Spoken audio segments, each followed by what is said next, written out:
오늘 말씀은 고린도전서 3장 11절에서 15절까지 말씀입니다. 함께 읽도록 하겠습니다. 이 닦아둔 것 외에 능히 다른 터를 닦아둘 자가 없으니 이 터는 곧 예수 그리스도라. 만일 누구든지 금이나 은이나 보석이나 나무나 풀이나 지프로 이 터 위에 세우면 각 사람의 공적이 나타날 터인데 그날의 공적을 밝히리니 이는 불로 나타내고 그 불이 각 사람의 공적이 어떠한 것을 시험할 것입니다. 만일 누구든지 그 위에 세운 공적이 그대로 있으면 상을 받고 누구든지 그 공적이 불타면 해를 받으리니 그러나 자신은 구원을 받되 불 가운데서 받은 것 같으리라. 아멘. 오늘 본문은 이렇게 많이 해석이 됩니다. 하나님께 공적을 세우면 그 공적대로 상을 받는다. 공적을 세우지 못하는 사람을 빠듯이 구원을 받는다라고 우리는 이렇게 많이 여깁니다. 이게 다른 말로 하면 무슨 사상일까요? 바로 공적사상, 공로사상을 말합니다. 이 본문이 이상하게 인간의 공적, 공로사상을 인정해주는, 옹호해주는 본문으로 해석이 되었다는 것입니다. 내가 얼마나 하나님께 공을 드렸는지에 따라서 복을 받는 것이죠. 구원을 받는 것입니다. 신앙의 연수로, 예배 출석으로, 헌금의 횟수로, 액수로, 봉사의 횟수로 거기에 비례해서 복을 받고 상금을 받고 은혜 받고 천국을 가는 것이죠. 빠듯이 구원받지 않기 위해서 공로를 그렇게 쌓게 된다는 겁니다. 그래서 열심히 헌금하고 열심히 봉사하게 되는 거죠. 정말 이렇게 많이 해석하고 적용하게 된다는 것입니다. 그런데 우리가 믿는 하나님이 이런 분이라면, 기독교가 이런 종교라면 새벽에 정한수를 떠서 그 앞에서 손을 비비며 비는 샤머니즘과 다를 게 무엇이 있을까요? 더 많이 새벽에 남아서 더 많이 손을 비비면 그 공로와 공적을 신이 알아주고 응답받는 것이라면 과연 이러한 미신과 기독교의 차이는 무엇일까요? 삼보일배로 천번 절하는 타종교와 다른 것이 무엇일까요? 우리 기독교는 인간의 공적, 공로 사상을 거부합니다. 그렇다면 이 공적의 이야기도, 오늘 본문의 공적에 관한 이야기도 고린도 교회의 상황에, 즉 분파 싸움이라는 배경 속에서 이해되고 해석되어야 합니다. 바로 오늘 본문의 앞구절도 바울 자신과 게바와 아볼로의 이야기를 하죠. 고린도 교회는 바울파, 게바파, 아볼로파가 있었습니다. 또한 고린도는 항구 도시였죠. 또한 그 고린도는 청동 세공산업으로 유명한 도시였습니다. 고린도에서 만들어진 청동은 금은보다 더 아름답다고 평가될 정도로 품질이 그 당시에 매우 우수한 걸로 알려졌습니다. 또 이 청동으로 금은과 합금으로 만들기도 그 당시에 썼습니다. 그런데 기원년 전 146년에 고린도 교회에 큰 사건이 있었죠. 제가 고린도 1장 설교할 때도 잠시 언급한 적이 있었습니다. 고린도 사람들에게는 잊혀질 수 없는 사건이 있었습니다. 고린도가 로마에 의해서 멸망을 당했는데 그냥 멸망을 당한 것이 아니라 불에 타서 멸망을 당합니다. 모든 것이 불에 타 폐허가 되었지만 그대로 남아 있었던 것이 있었다고 합니다. 그게 무엇일까요? 그들이 만들었던 보석과 귀금속이었습니다.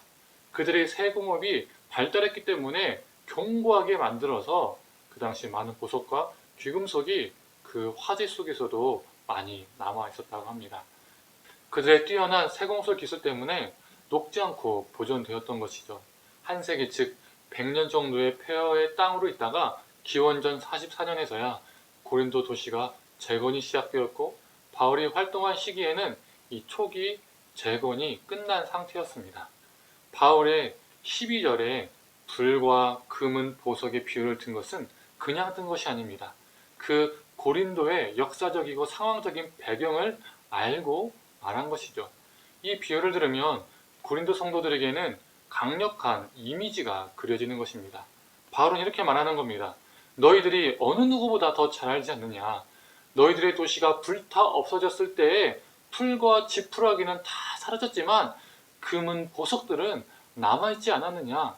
각자 너희들의 집단을 더 높이고 드러내기 위해서 상대방을 멸시했던 너희들의 모든 말과 행동들, 너희들의 그 모든 공적들, 너희들이 쌓아온 그 말과 행동들, 모든 일들, 그 공적들에는 사실인 것도 있겠지만 너희들의 수많은 헛되고 거짓된 것들, 욕심들, 그 마지막 날에 그것들은 다 타서 없어지고 참된 것만 남을 것이기 때문에 그대로 드러날 것이다.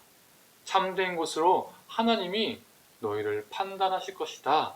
너희들이 예수의 터에 세워졌기 때문에, 즉 예수를 믿었기 때문에 구원은 받겠지만 그 너희들의 낱낱이 실체가 드러날 것이다 라고 말하고 있는 겁니다. 그들의 타집단을 낮추고 자신들을 높이기 위해서 내세웠던 공적들 안에, 즉 그들이 쌓아온 일에는 사실과 참은 남겠지만 거짓으로 내세웠던 것들은 다 타서 없어질 것이라는 거죠. 이 말은 그들의 대부분의 말들이 거짓이 많았다는 것을 말하는 겁니다. 분쟁이 나면 참보다는 거짓이 엄청나게 양산이 됩니다. 그래서 바울은 공적사상, 공로사상을 주장하고 있는 것이 아니라 고린도 교회의 분파 행위를 참은 사라지고 거짓이 난무하며 그 거짓으로 상대들을 업신여기는 그 교회의 모습을 훈계하고 있는 것입니다. 사랑하는 성도님들, 우리가 특정 종교행위, 헌금, 출석, 봉사, 수많은 기도시간, 수많은 통독시간 등등등 열심히 하면 하나님이 나에게 상을 주실 것이라고 믿고 신앙생활을 하는 것은 기독교가 말하는 신앙이 아닙니다. 그건 투자일 뿐입니다. 오히려 이러한 신앙은 자신의 공적을 가지고 누군가를 깔보거나 업신여기게 되는 위험성에 빠지게 됩니다. 수많은 종교 행위를 해도 내 자신이 하나님 앞에 참되게 변화되지 않는다면 아무 쓸모 없는 일이 됩니다. 바로 고린도 교회가 그랬다는 거죠. 우리의 마지막에는 분명 우리의 공적, 우리가 지금까지 쌓아온 모든 일들, 즉 우리가 이 땅에 살면서 행했던 모든 일들이 검증받게 될 것입니다. 고린도 성도들처럼 자신들을 드높이고 드러내고 주장했던 모든 것들, 그 안에 숨겨진 자신들의 욕망과 그 헛된 모든 것들, 거짓된 모든 것들은 다 불타 없어질 것입니다. 그리고 참된 것만 드러날 것입니다. 나의 진짜 신앙이 낱낱이 하나님께 드러날 것입니다.